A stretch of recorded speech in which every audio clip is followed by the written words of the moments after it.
इस वक्त की बड़ी खबर झारखंड से निकलकर सामने आई है, जहां पर झारखंड के मुख्यमंत्री हेमंत सोरेन को ईडी की तरफ से छठी बार समन भेजा गया। जी हां, 5 बार हेमंत सोरेन ने जाने से इनकार कर दिया और कहा कि ईडी की पूछताछ में मैं शामिल नहीं रहूंगा, क्योंकि ईडी और सीबीआई प्रधानमंत्री नरेंद्र मोदी के तोते हैं, बीजेपी के तोते हैं और बीजेपी के इशारे पर ही काम करते हैं। इसलिए जो समन भेजा गया है उस पर मैं नहीं जाऊंगा।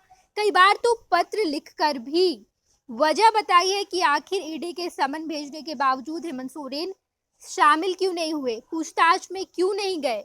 इन तमाम वजहों के बाद जब छठी बार यानी कि कल 12 दिसंबर का वो दिन है जब हेमंत सोरेन को ईडी के सामने उपस्थित होना होगा और पूछताछ किया जाएगा। मनी लॉन्ड्री में ही हेमंत सोरेन को ये समन भेजा गया है, लेकिन हेमंत सोरेन 5 बार, जो कि काफी ज्यादा समय होता है, 5 बार हेमंत सोरेन ने मना कर दिया जाने से छठी बार समन भेजा गया है। देखना बड़ा दिलचस्प होगा कि क्या हेमंत सोरेन जाते हैं या नहीं, क्योंकि हेमंत सोरेन 5 बार मना कर चुके हैं।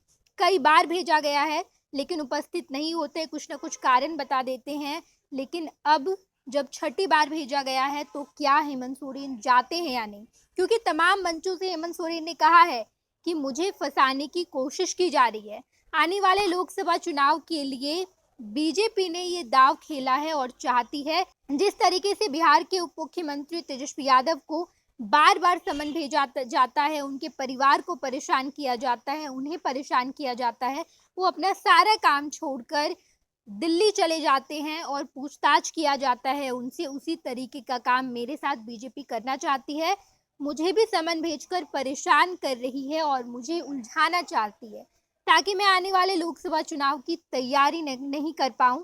बाकी देखना ये बड़ा ही दिलचस्प है कि क्या जब छठी बार हेमंत सोरेन को समन भेजा गया है तो क्या वो जाते हैं या फिर नहीं।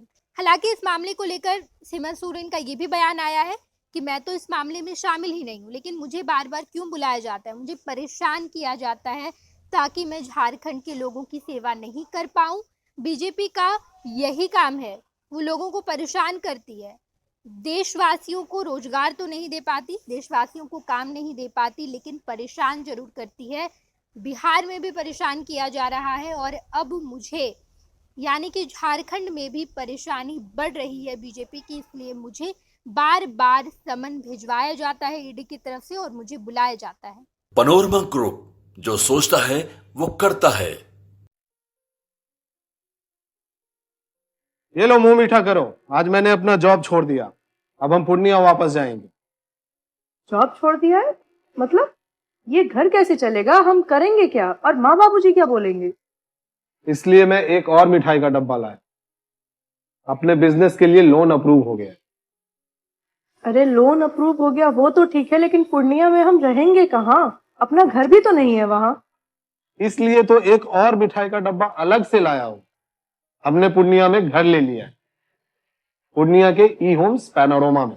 पूर्णिया में पैनोरमा ग्रुप लेकर आए हैं ई होम्स पैनोरमा, बड़ा घर, आलीशान जिंदगी और अत्याधुनिक सुविधाओं के संग। अरे अब क्यों मुंह मीठा करवा रही हो? क्योंकि हम घर वापसी जो कर रहे हैं। घर वापसी की खुशी पूर्णिया में ई होम्स पैनोरमा के संग। E homes panorama, luxurious lifestyle redefined.